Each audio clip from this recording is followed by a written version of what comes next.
Gracias al Señor por reunirnos. Aunque el mundo nos ofrece muchas otras alternativas, pero estamos aquí. Él nos ha traído. Tal vez nos quiere hacer escuchar algo especial. Hoy me ha pasado algo muy curioso, y es que hice la preparación, varias horas allí preparando una buena presentación que pudiéramos ver, y heme aquí sin presentación. El ordenador está fallando, entonces lo dejé en casa y la presentación se quedó en casa también. ¿Por qué? No lo sé. Tal vez teníamos que concentrarnos más en la palabra y en lo que escuchamos que en lo que vemos. El Señor sabe.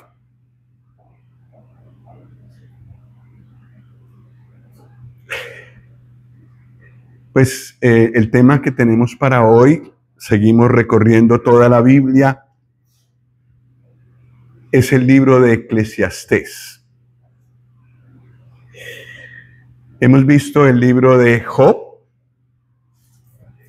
El libro de Job habla de por qué un creyente fiel sufre. El libro de los Salmos habla de nuestra comunión con Dios, cómo aprender a comunicarnos con Dios, cómo orar. El libro de Proverbios nos habla más de cómo relacionarnos entre nosotros. Y ahora el libro de Eclesiastés le da el micrófono a una persona que critica el cristianismo. ¿Ustedes han visto esas personas? Que no le ven nada de atractivo a las reuniones y que les parece una locura que nos perdamos una salida o algún plan mejor. Y cada 8 días no se le puede hablar a esa persona el domingo por la mañana. No tiene tiempo.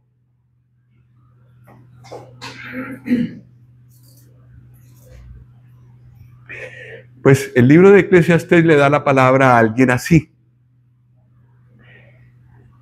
El Señor sabe lo que hay en el corazón de todas las personas, las que están aquí sentadas y las que están afuera.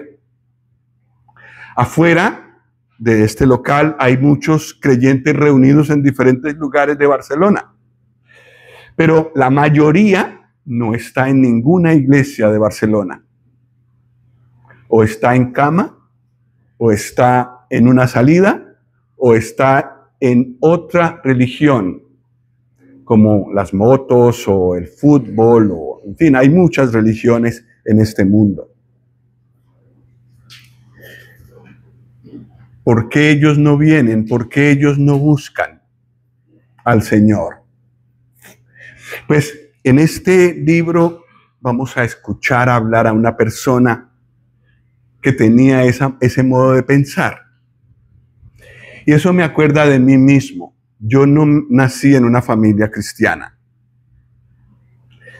Por la gracia inmensa del Señor que todavía no entiendo, porque mucho lo rechacé, a los 18 años Él vino a mi corazón. 18 años que yo había perdido de mi vida y que había llenado mi cabeza con muchas cosas que no valían la pena. Y recuerdo una vez, antes de conocer del Señor, tenía como unos 16 años, venía como por un periodo como un poco deprimido, y me acuerdo que pensé en cierto momento, pero ¿para qué vivo?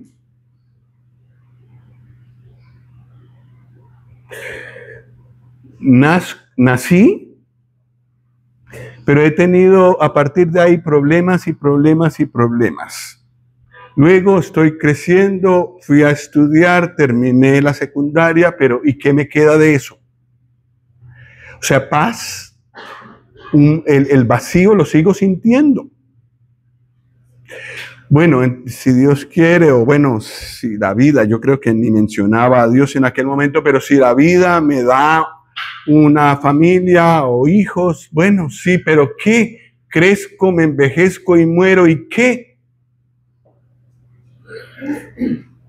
Y recuerdo que fue tan profundo el sentimiento que hablé con un hombre al que yo admiraba, no era creyente, pero había estudiado mucho, estaba a punto de terminar una carrera universitaria de cierto nivel, matemáticas físicas, matemáticas puras, en Bogotá. Y le pregunté, le dije, en estas estoy. Y él me dijo, pues muy amablemente, me contestó, era un primo lejano, y me contestó, yo creo que estamos aquí en esta tierra para servir a otros. Eso me dio un poquito de luz, pero como él no era creyente, pues eso era todo lo que él me podía decir. Efectivamente, él era una persona que le gustaba mucho ayudar a otros, pero no me pudo dar una respuesta que satisficiera mi corazón realmente. Yo seguía buscando. A veces lo negaba. Muchas veces una tragedia que tienen muchos hoy es que quieren negar que necesitan a Dios. Pero, ¿qué podemos hacer? Dios nos hizo con sed de Él. Eclesiastés 3, versículo 11.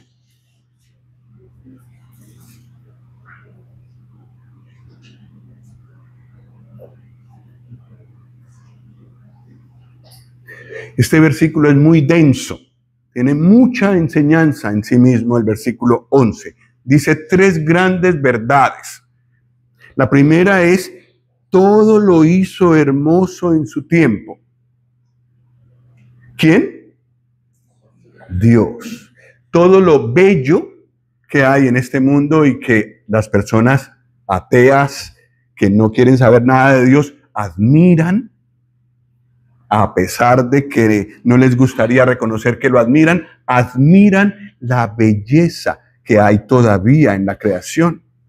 A pesar de que el hombre ha estropeado mucho de la belleza inicial de la creación, todavía se puede disfrutar de mucho. Todo lo hizo hermoso en su tiempo. Y no tenemos que ir demasiado lejos. Podemos mirarnos a nosotros mismos, la manera como hemos sido hechos. Cada uno de nosotros es un tesoro de sabiduría, como hemos sido hechos, como miramos, como nos concentramos, como oímos, como almacenamos todo en el cerebro y lo procesamos y respondemos. Eso es asombroso. Eso es solo la parte física. Pero ¿qué de la parte afectiva? ¿Qué de la parte sentimental? ¿Y qué de la parte espiritual? Todo lo hizo hermoso en su tiempo. Somos una obra maravillosa de las manos de Dios. Cada uno de nosotros.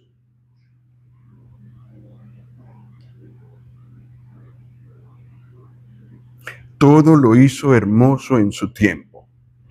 Y la segunda frase, que es como una bomba. ¿Preparados? ¿Bien sentados para lo que vamos a escuchar? ¿Qué sigue diciendo? Ha puesto eternidad en el corazón de ellos. Esa es la razón por la que yo buscaba sentido a mi vida a los 16 años. Y esa es la razón por la que yo no tuve descanso con la respuesta que me dio mi primo. Con todo y que era tal vez la persona que yo más admiraba en aquel momento por su inteligencia, por su capacidad de superarse en la vida, una persona que admiraba.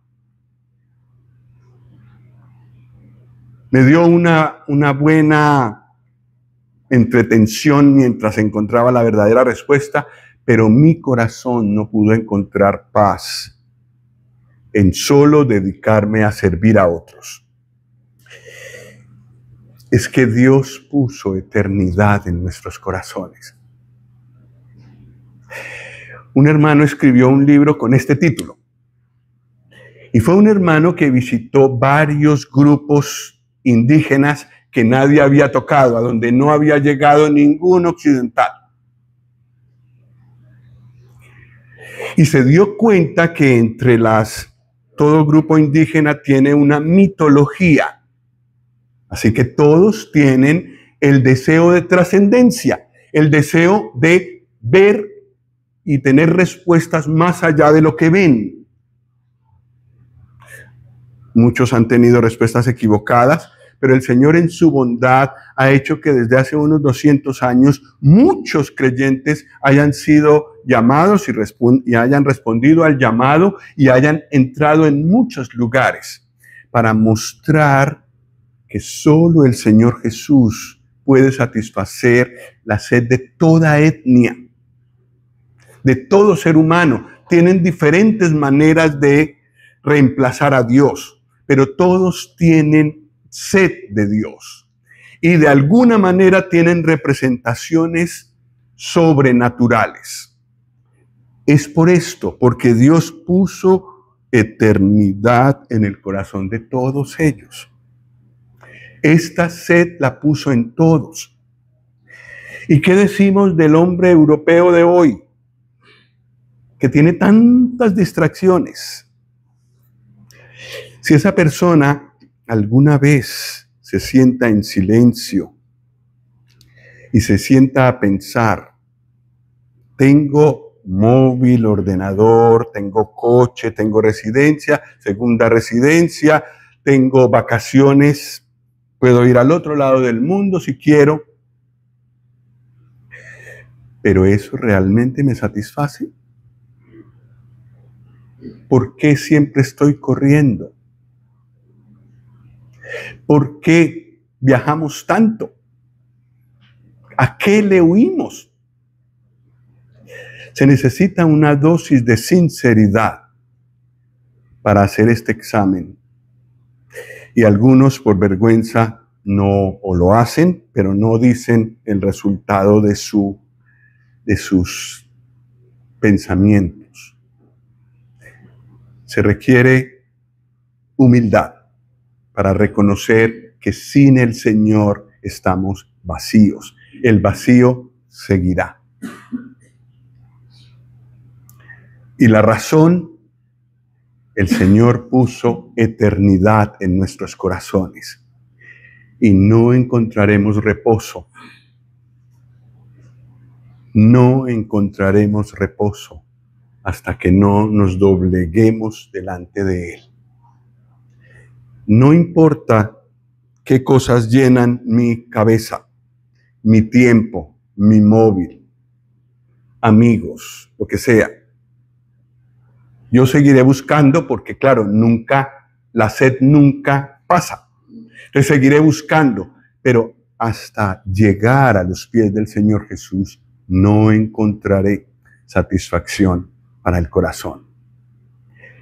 Y la razón es porque Él puso eternidad en nuestros corazones. Y la tercera cosa que dice el versículo 11 es, sin que alcance el hombre a entender la obra que ha hecho Dios desde el principio hasta el fin.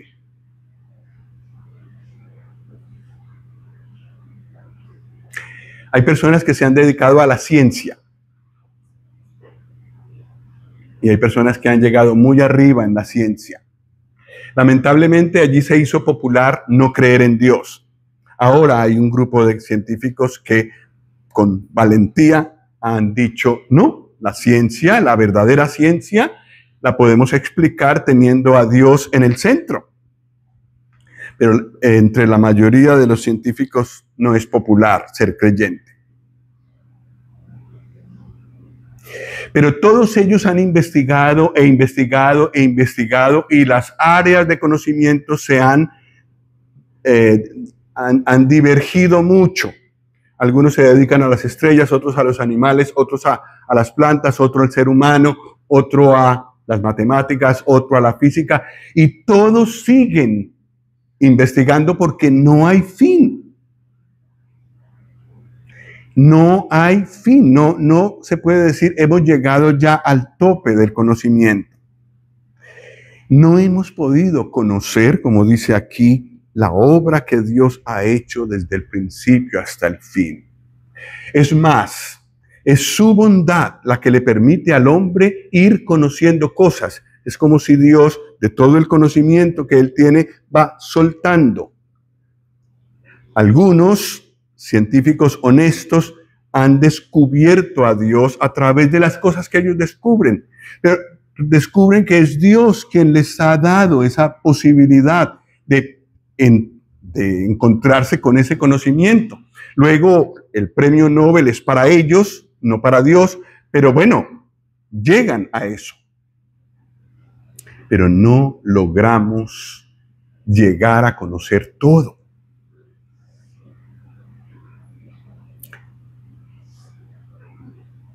Sin que alcance el hombre a entender la obra que ha hecho Dios desde el principio hasta el fin. Bueno, vamos a dejar de mirar a Dios un momento. Uy, eso suena muy feo. Pero vamos a dejar de mirar a Dios un momento, vamos a dejar de mirar por encima de las nubes, por encima del sol, allá donde está Él, y vamos a mirar aquí, debajo de la tierra, a ver qué encontramos. Tratemos de evitar a Dios, a lo menos por un tiempito. Eso es a lo que nos invita el libro de Eclesiastés. Y si en algún momento alguno de nosotros se siente desesperado y con ganas de suicidarse, no se preocupe, eso lo sintió también el autor de este libro. La respuesta no está debajo del sol, pero hay respuesta, hay esperanza. Solo que tenemos que ir poco a poco. Concedámosle el micrófono al crítico de Dios y de los creyentes. Capítulo 1, versículos 1, 2 y 3. Palabras del predicador, hijo de David, rey en Jerusalén. ¿Leemos todos el versículo 2?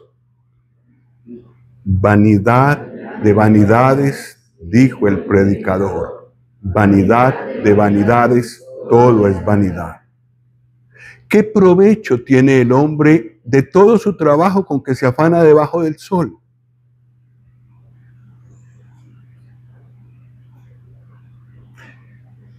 Sí, si leemos este libro solamente la parte humana, quedamos listos para desesperarnos.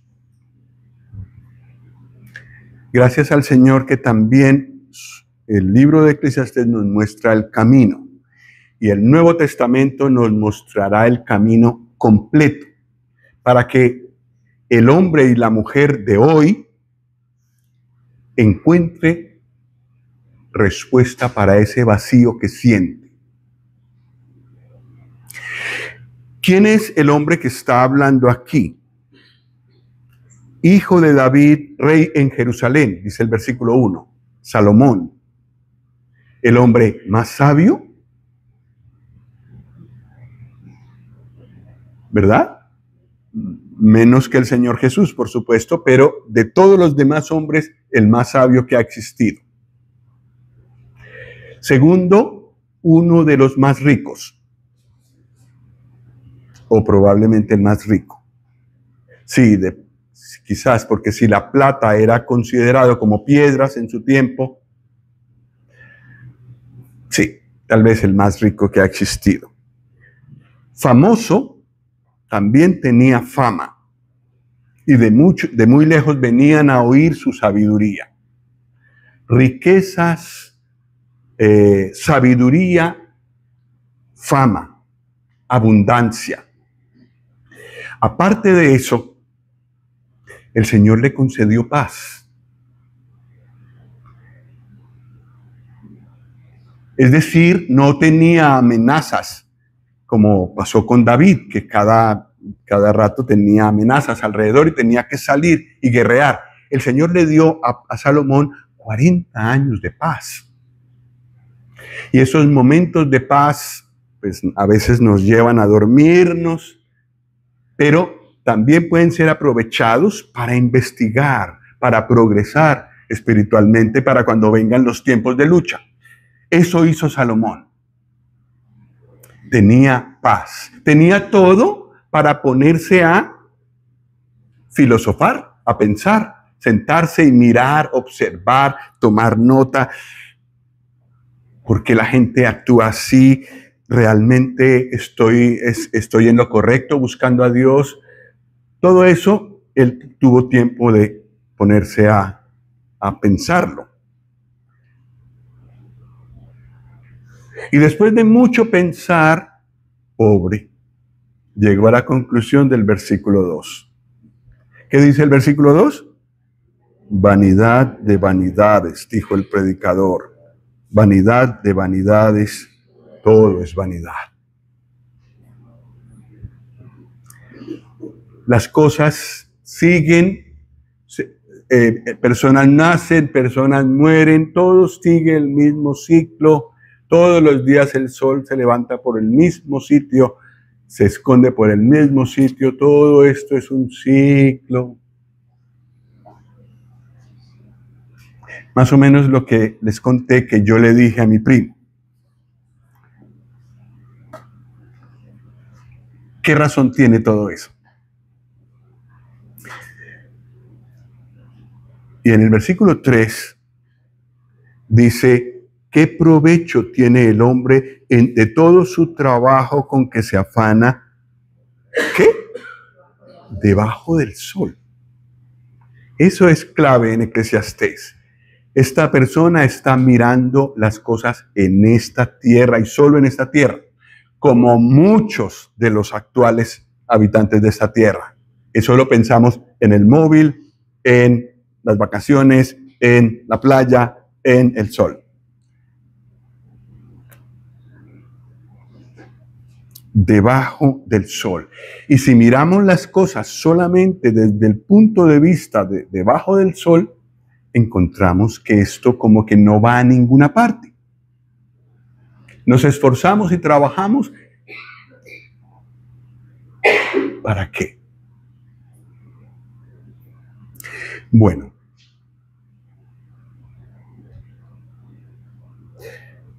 En los versículos 12 en adelante, él dice, quizás la solución para hallar algo para el vacío de mi alma está en la sabiduría. Voy a buscarla. Versículo 12, yo el predicador fui rey sobre Israel en Jerusalén. Y di mi corazón a inquirir y a buscar con sabiduría sobre todo lo que se hace debajo del cielo. Este penoso trabajo dio Dios a los hijos de los hombres para que se ocupen de él. Miré todas las obras que se hacen debajo del sol, y he aquí todo ello es vanidad y aflicción de espíritu. Lo torcido no se puede enderezar, y lo incompleto no puede contarse. Hablé yo en mi corazón diciendo, he aquí yo me he engrandecido y he crecido en sabiduría sobre todos los que fueron antes de mí en Jerusalén. Mi corazón ha percibido mucha sabiduría y ciencia, y dediqué mi corazón a conocer la sabiduría y también a entender las locuras y los desvaríos. Conocí que aún esto era aflicción de espíritu. Una mezcla de placer en conocer cosas nuevas con aflicción, con una sensación de estar detrás de algo que se deshace como un vapor. Versículo 18, porque en la mucha sabiduría hay mucha molestia, y quien añade ciencia, añade dolor. Él iba a buscar paz y encontró más dolor. Añadía más sabiduría y encontraba más dolor, más aflicción. No, por allí no debe ser. Capítulo 2, versículo 1. Claro, tiene que buscar otra cosa. Dije yo en mi corazón, ven ahora, te probaré con alegría y gozarás de bienes. Mas he aquí, esto también era vanidad. Buscó la alegría y buscó bienes. Eso nos suena, ¿cierto? Él buscó tener posesiones, ganar, ahorrar, comprar, mirar cómo multiplico lo que tengo y tener. Y tuvo mucho.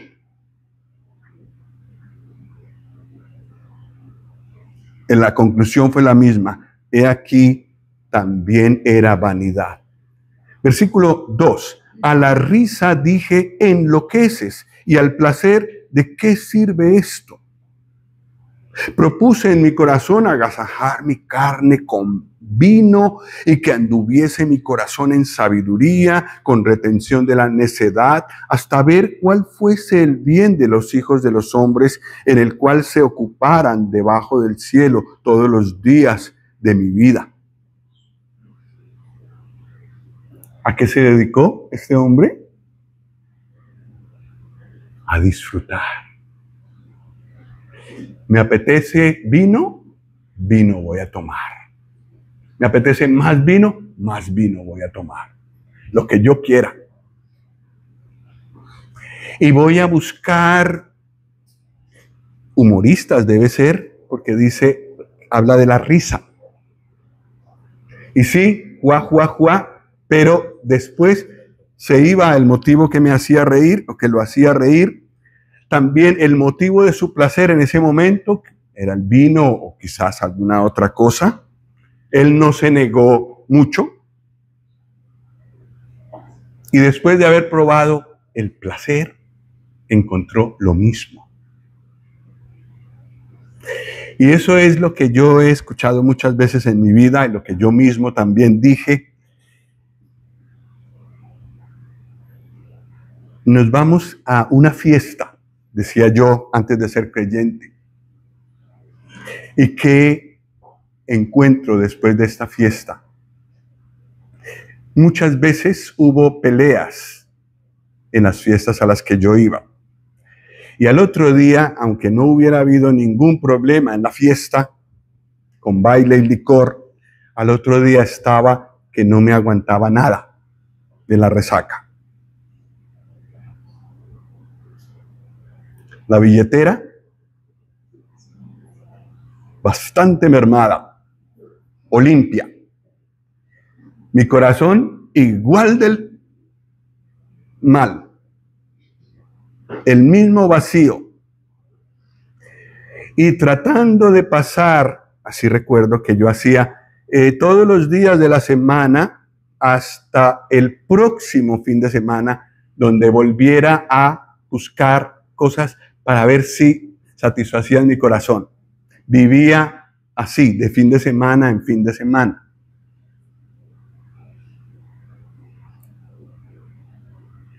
La conclusión era la misma a la que llegó este hombre aquí. Y gracias a Dios yo tenía un trabajo estable con el gobierno en Colombia y podía darme ciertos gustos. Y claro, me los di, pero terminé endeudado. Ganaba suficiente, pero me endeudé. Y mayormente era por buscar el placer, buscar salir con personas, disipar los problemas con personas, aunque el lunes siguiente estaba yo otra vez en la misma situación o peor, porque lo que me pasó a mí es que con el licor hablaba más de la cuenta. Entonces, el lunes siguiente no solo tenía el mismo vacío, sino también cosas que arreglar o vergüenzas que enfrentar. El placer no le sirvió a Salomón, tampoco me sirvió a mí, y yo no he visto a ninguno que sea feliz por ese camino, ignorando a Dios. Placer. Versículo 6. Me hice estanques de aguas para regar de ellos el bosque donde crecían los árboles. Compré siervos y siervas y tuve siervos nacidos en casa.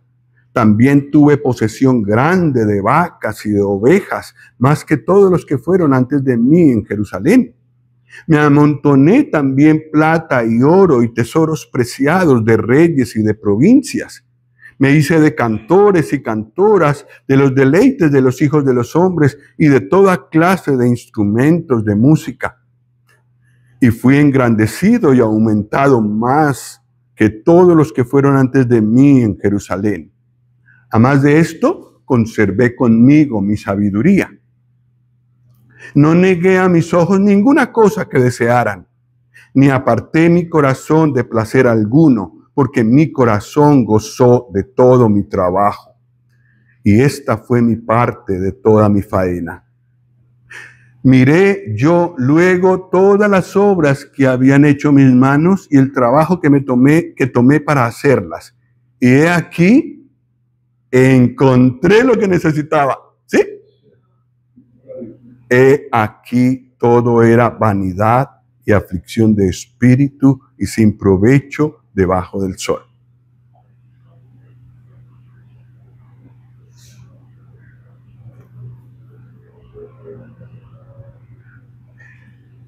¿Será que hay alguno de nosotros en esta desesperación en este momento? Aún los creyentes, cuando perdemos de vista al Señor, lo quitamos del trono de nuestra vida, podemos llegar a eso y a sentir ese vacío. Necesitamos volver a Él.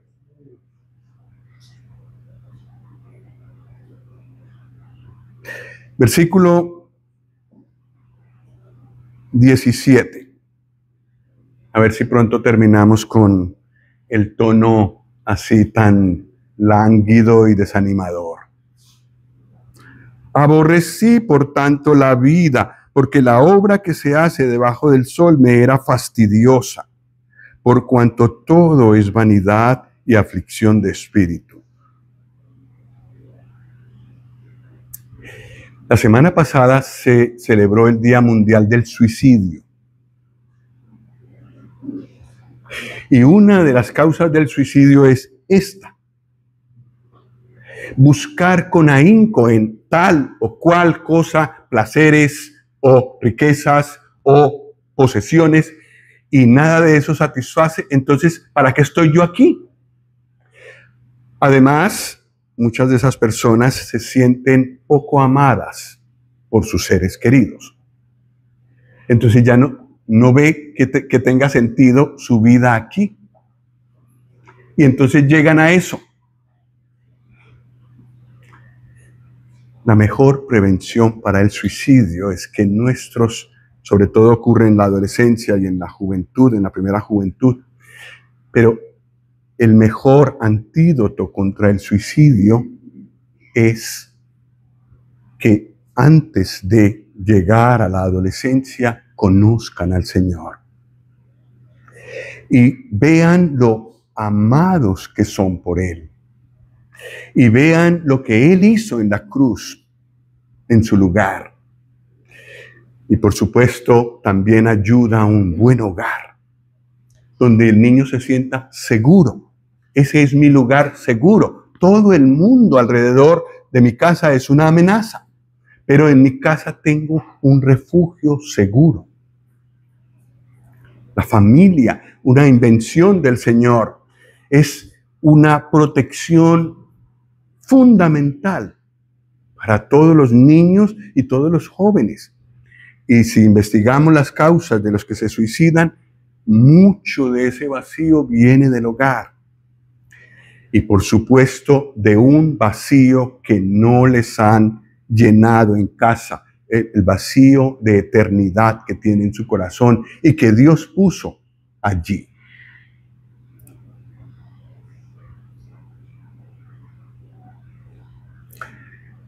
Bueno, realmente no hemos terminado con la nota triste. Hay algo más aquí. Versículo 19. Para los que somos padres y pensamos en dejarle algo a nuestros hijos, algo de herencias materiales.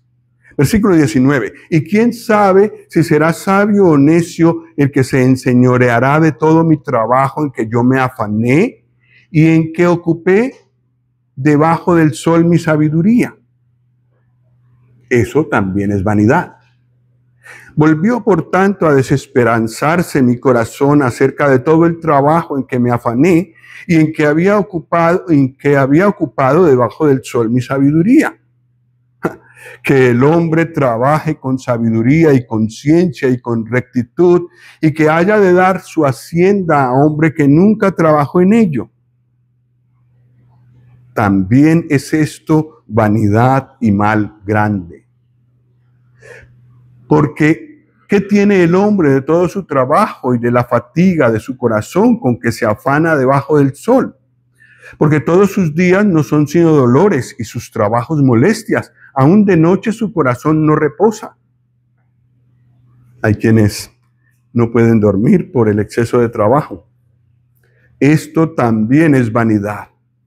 No hay cosa mejor para el hombre sino que coma y beba y que su alma se alegre en su trabajo. También he visto que esto es de la mano de Dios. Porque ¿quién comerá o quién se cuidará mejor que yo?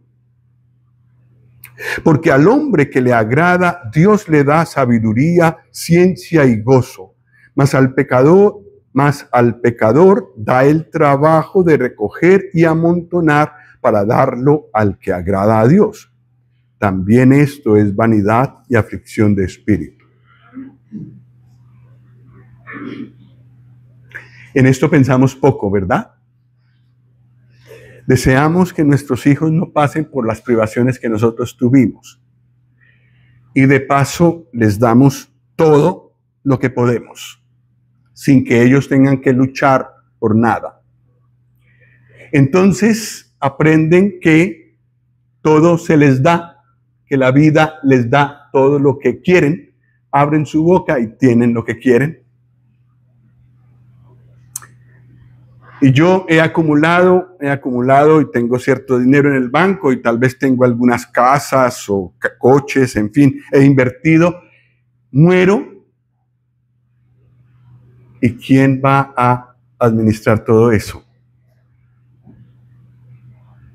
¿Es sabio o es necio el que heredará todo eso?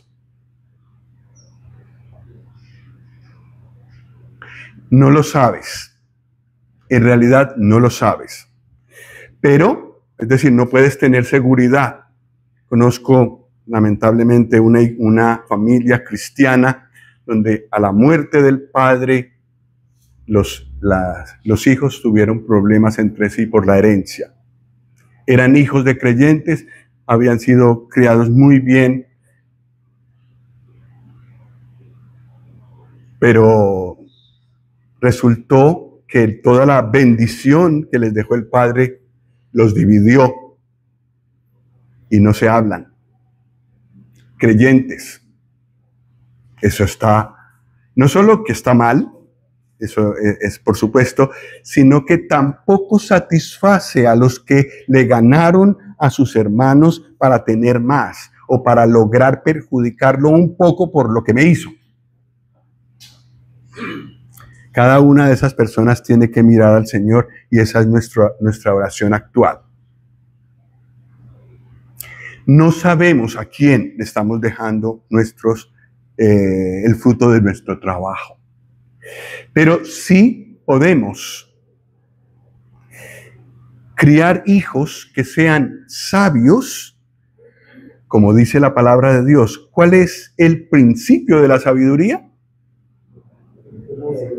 Que teman a Dios.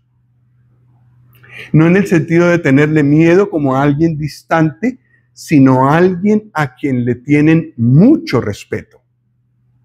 Y que aunque sus padres no estén, como él sí está, en todas partes donde él va, se porte con reverencia delante del Dios que todo lo ve y que está en todas partes.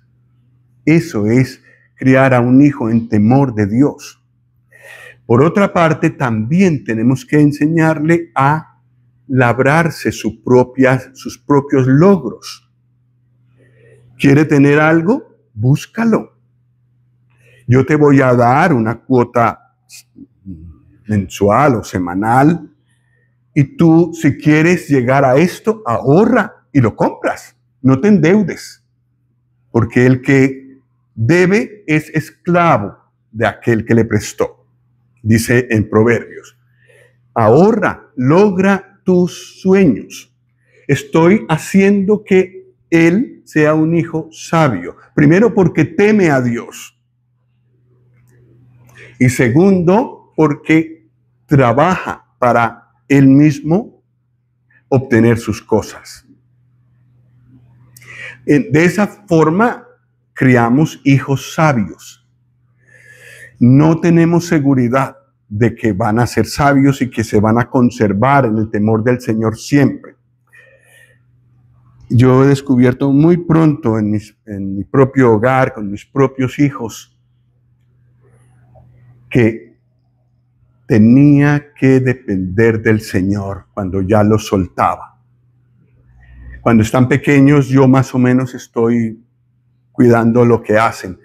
Pero una vez que tengan que irse solos al colegio o a otro lugar y empieza su vida poco a poco de independencia, que cada uno la va pidiendo, en la adolescencia es ese periodo de la vida que el Señor usa para eso, para pasar de ser niños a ser adultos independientes y autónomos. En ese proceso los padres sufrimos mucho, porque no son niños y porque tampoco son adultos. Pero en ese tiempo es donde nuestras oraciones tienen que ser mucho más intensas por nuestros hijos. Que el Señor los ayude a decidir bien, a ser hijos sabios. Tenemos que hablar con ellos de las cosas de la vida, ponerles espejos, decimos en mi país. Es decir, mira lo que está pasando allí. Él se ha enterado, igual no le estoy contando nada nuevo, pero analiza esa situación de tal familia, de tal joven que hizo esto. Y mira lo que dice la palabra de Dios. Busquemos activamente criar hijos sabios, para quienes el Señor es el primero en su corazón y en su vida. Y segundo, personas diligentes, personas trabajadoras, personas que buscan metas. No les hagamos todo. Desde muy pequeños podemos ayudarles a que participen en las tareas del hogar y los estamos criando como personas que valen, que son útiles y no que todo tiene que serles hecho.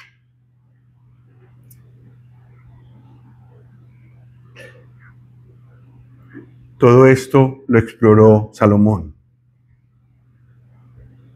La conclusión debajo del sol fue vanidad.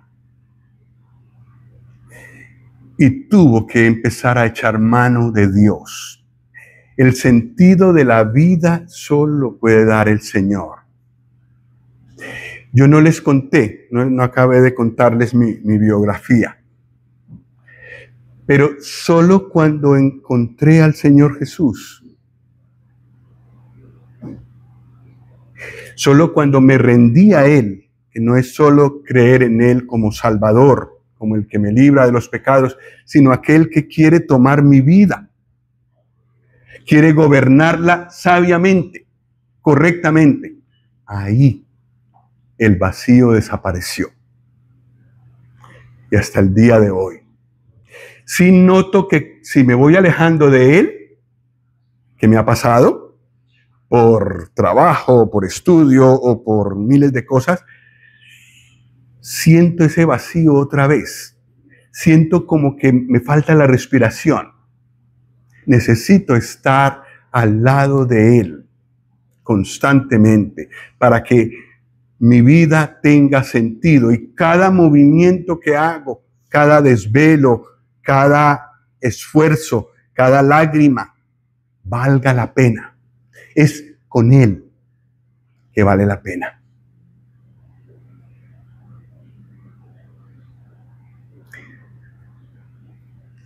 En el capítulo 3 veremos dos cositas. Ya vimos una, creo que es una cosa muy importante, la del versículo 11, pero el versículo 1 dice, todo tiene su tiempo y todo lo que se quiere debajo del cielo tiene su hora. Tiempo de nacer y tiempo de morir.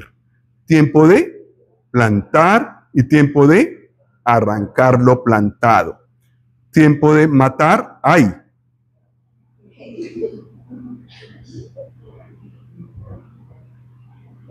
¿Hay personas que matan en este mundo?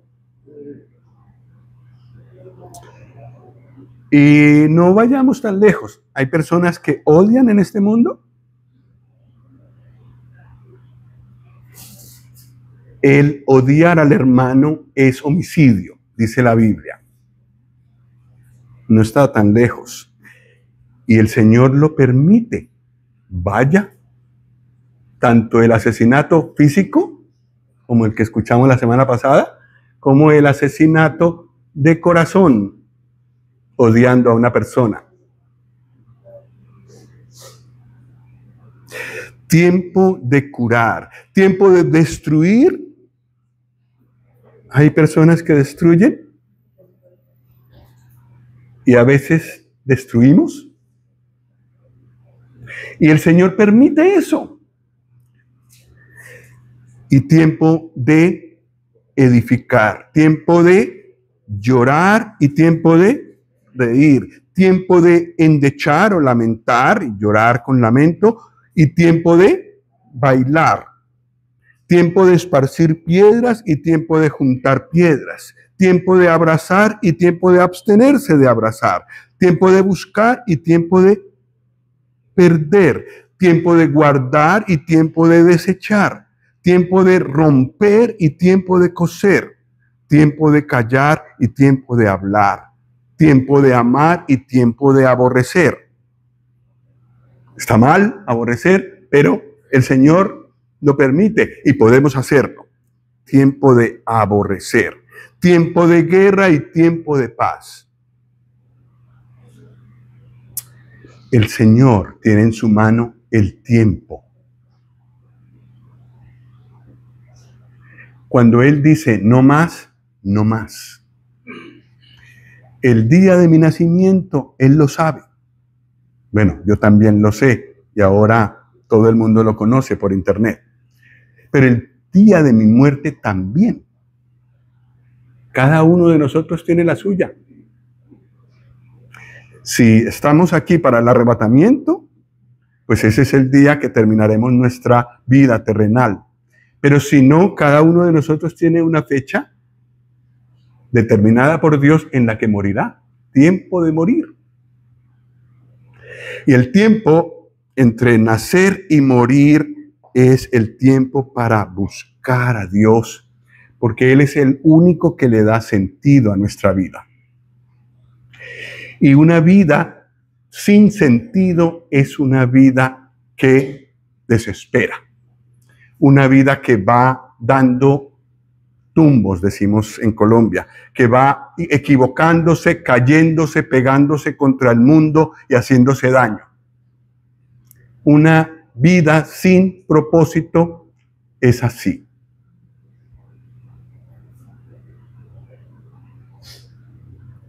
Versículo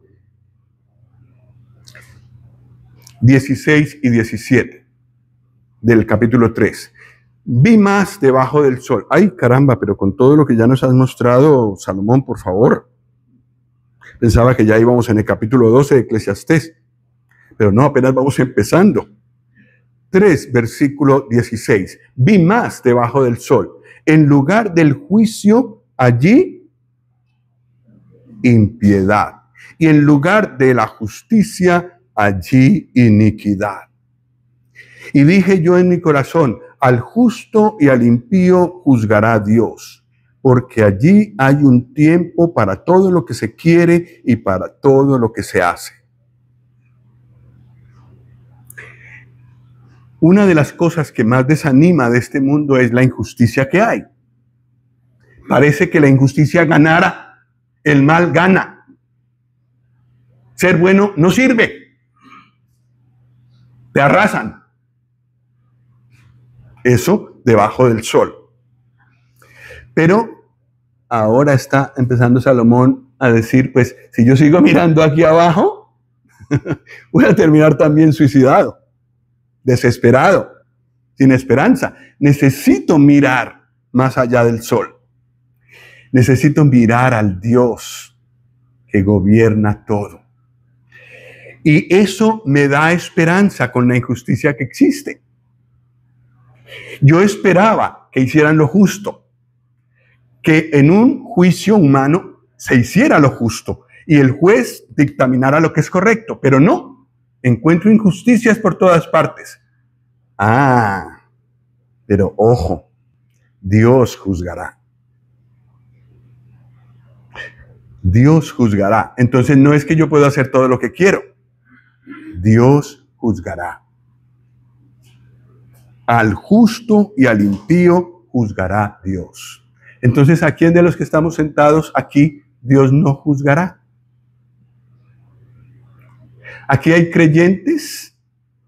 Ellos también tendrán que dar cuenta de lo que hacen después de ser creyentes en el tribunal de Cristo. Los no creyentes, los que no han recibido a Cristo en su corazón, darán cuenta a Dios en otro trono distinto, el trono blanco, pero todo hombre estará delante de Dios para juicio. Y todas las cosas saldrán a la luz.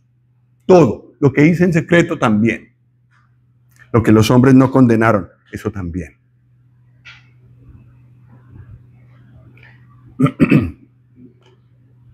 Pues tenemos que seguir porque en este libro hay mucha riqueza que nos hace pensar, que nos hace reflexionar cómo va nuestra vida. Pero yo creo que el resumen de este libro está en Juan 14. Juan 4, perdón. Juan 4.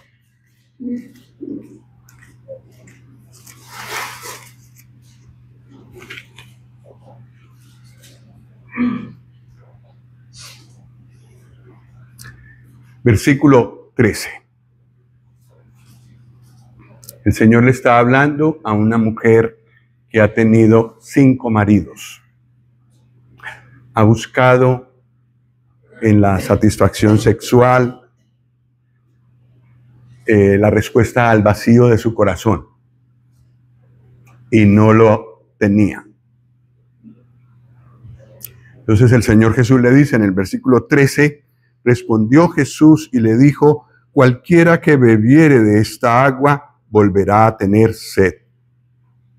Mas el que bebiere del agua que yo le daré, no tendrá sed jamás, sino que el agua que yo le daré será en él una fuente de agua que salte para vida eterna. ¿Notamos el cambio tan grande que hay entre estos dos versículos? Una persona con sed que siempre tiene que ir a diferentes cosas para ver si logra apagar esa sed que tiene, si logra llenar ese vacío que tiene, y nada. vuelve a tener sed, vuelve a buscar lo mismo o algo más fuerte para poder, a ver si con eso lleno mi corazón. Y el Señor Jesús le dice todo lo contrario.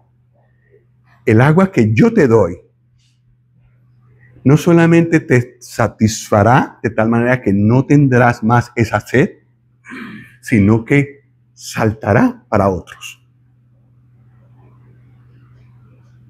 Antes, lo que yo hacía era perjudicar a otros, llevarlos por el camino malo. Ahora les muestro el agua de la vida eterna, el sacrificio que hizo el Señor Jesús en la cruz, su sangre derramada, que puede limpiar todo pecado.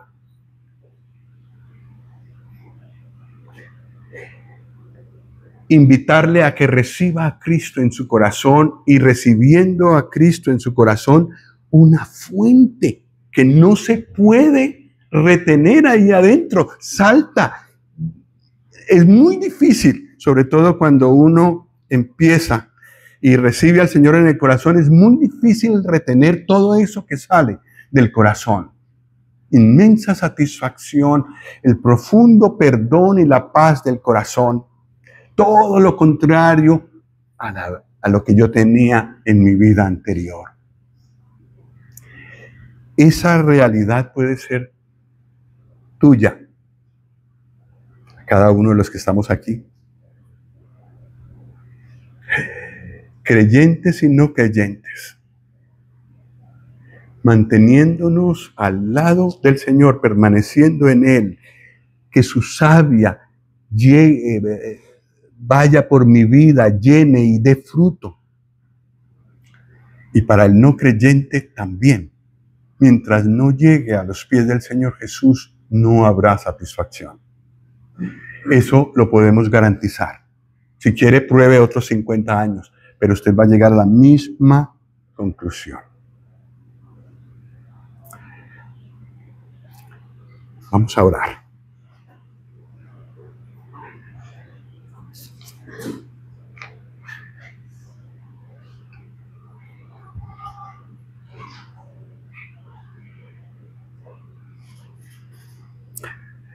Dios y Padre, te damos gracias por hablarnos, por tu palabra, así tan claramente, por poner en los labios y en la pluma de Salomón las palabras que muchas veces nosotros pensamos o hemos pensado. Gracias a ti por lo que tú nos has dado hasta ahora de posesiones, de sabiduría, de estudio, de trabajo. A veces no lo pensamos, pero todo proviene de ti. Pero, Padre, reconocemos que en todo eso no hemos encontrado paz, ni una verdadera satisfacción para nuestro corazón. Ni tampoco en el placer, ni tampoco en el acumular riquezas y posesiones. Dios y Padre, conoces nuestros corazones. Tú sabes qué anhelamos, qué buscamos. Y queremos rogar que conforme a tu gran misericordia, tú nos concedas ver al Señor Jesús como la solución a todas nuestras carencias, a toda nuestra sed, a todo nuestro vacío. Dios y Padre, te rogamos que engrandezcas tu gracia y tu misericordia sobre cada uno de nosotros. Y que nos ayudes a los creyentes a renovar nuestra entrega, nuestra cercanía, nuestra devoción a ti. Y pedimos también por los que no tienen al Señor Jesús en su corazón. Oh Dios y Padre, permíteles ver su necesidad. También ver que no la han podido satisfacer lejos de ti, con ninguna cosa. Y concédeles llegar a los pies del Señor Jesús, arrepentidos y con el deseo de pedir su perdón y la vida eterna. Dios y Padre, nos encomendamos a ti para esta semana que nos movemos en un mundo vano, que persigue objetivos aquí debajo del sol y eleva nuestros ojos a ti. Ayúdanos a verte en todos nuestros caminos. Te lo pedimos en los méritos del Señor Jesús. Amén.